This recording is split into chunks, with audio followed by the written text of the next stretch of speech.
Dans le passage que nous avons entendu de la lettre à Timothée, saint Paul souligne que si lui fut enchaîné comme un malfaiteur, on n'enchaîne pas la parole de Dieu. La parole de Dieu fait l'œuvre pour laquelle elle a été voulue. Et nous allons voir dans l'Évangile comment la parole de Dieu a opéré. Dans cet Évangile, il est question de 10 lépreux. Les lépreux sont les parias de la société, à cause de leur maladie qui est contagieuse. Ils sont mis à l'écart. Personnellement, j'ai eu la précieuse opportunité de visiter un village de lépreux en Côte d'Ivoire et j'ai découvert tout ce qui se passe à cause de cette maladie. C'est une maladie qui ronge les extrémités et j'ai vu des personnes qui n'avaient plus de nez, les oreilles attaquées, qui avaient les doigts rongés, doigts à la main, doigts de pied, et pourtant ils vivaient, et pourtant ils faisaient même de l'artisanat. Ceci m'a beaucoup impressionné. Et qui sont ces 10 lépreux? Nous savons qu'il y a un Samaritain parmi eux, et il y a aussi des Juifs pour qu'ils soient envoyés auprès des prêtres. Et Juifs et Samaritains sont des rivaux, rivaux sur le plan ethnique, rivaux sur le plan religieux. Et cette rivalité pourrait faire qu'ils ne soient pas ensemble, mais là, ils sont ensemble, Samaritains et Juifs. Ils sont solidaires dans leur malheur commun. La rivalité reste en arrière-plan. Et s'ils viennent à Jésus, c'est qu'ils portent dans leur cœur le désir d'être guéris. Ils ont entendu parler des guérisons que Jésus a accomplies. Nous sommes au chapitre 17 de l'évangile de Luc, donc bien avancé dans cet évangile.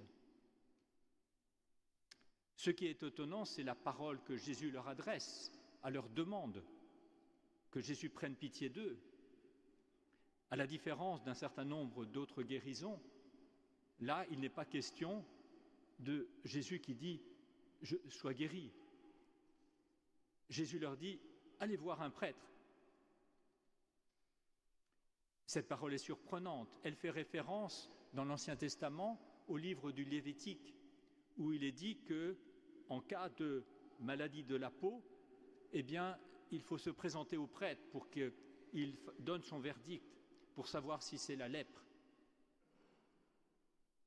C'est assez surprenant aussi de voir qu'il y a dans ce livre du Lévitique le constat de la guérison de la lèpre. Or, à cette époque, il n'y avait pas de moyen de guérison humain. Il ne pouvait se produire qu'un miracle, comme nous l'avons entendu dans la première lecture pour Naaman le Syrien. Le Samaritain, il vient d'être guéri de la lèpre comme ses 9 autres compagnons. Cette guérison ne s'est pas produite devant Jésus, elle s'est produite en chemin, en allant voir les prêtres. C'est inattendu. Cette guérison s'est produite sans autre parole de Jésus que celle « allez voir des prêtres ». Et ils sont partis, ils ont obéi à cette parole de Jésus. Si j'avais été avec eux, je leur aurais dit « vous n'êtes pas déçus que Jésus vous ait dit cela ? Mais quel sens cela a pour vous d'aller voir un prêtre? Parce que vous avez la lèpre, et le prêtre va que confirmer que vous avez la lèpre. Et toi, le Samaritain, quel sens ça a pour toi d'aller voir un prêtre? » Mystérieusement, la guérison se produit en chemin. Mais seul le Samaritain revient. Il se sent libre de se séparer des 9 autres compagnons, et il se sent libre par rapport à la loi. Il revient à Jésus au lieu d'aller voir le prêtre. Et ce Samaritain, sur son retour, rend gloire à Dieu. Il reconnaît qu'il a été guéri par la main de Dieu, et Jésus est cette main.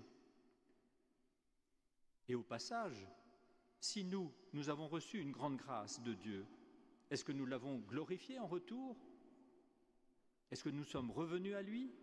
Si nous ne l'avons pas fait, il n'est jamais trop tard.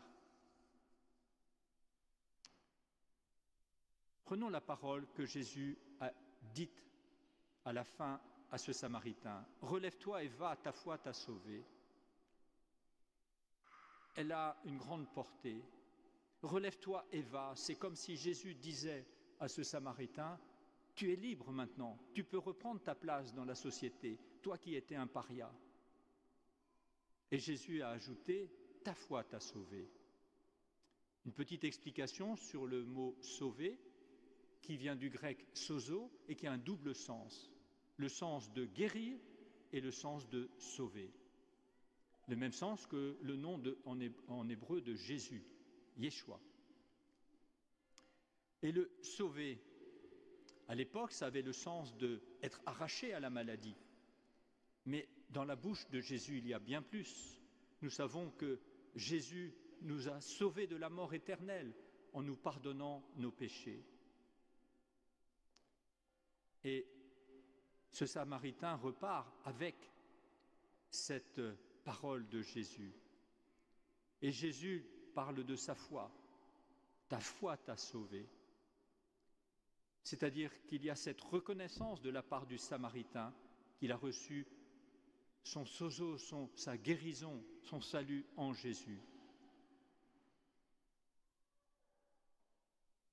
Un autre point, et le dernier sur lequel je voudrais me pencher, c'est que, implicitement, Jésus nous appelle à ne pas nous enfermer dans la loi, mais à nous ouvrir à une relation directe avec lui, comme le Samaritain l'a fait. La relation avec Dieu l'emporte sur la religion. La religion n'est pas une fin en soi, c'est la relation qui est une fin en soi. La religion, par ses rites, nous aide à vivre cette relation. Elle nous permet à nous, croyants aussi, de nous rassembler comme nous le sommes maintenant, de nous reconnaître chrétiens les uns les autres. Il y a cette autre parole que Jésus a dite dans les évangiles. Le sabbat a été fait pour l'homme et non l'homme pour le sabbat. Que l'Eucharistie que nous allons vivre nous donne de goûter un temps privilégié avec Jésus-Christ, notre Seigneur, qui nous guérit et qui nous sauve.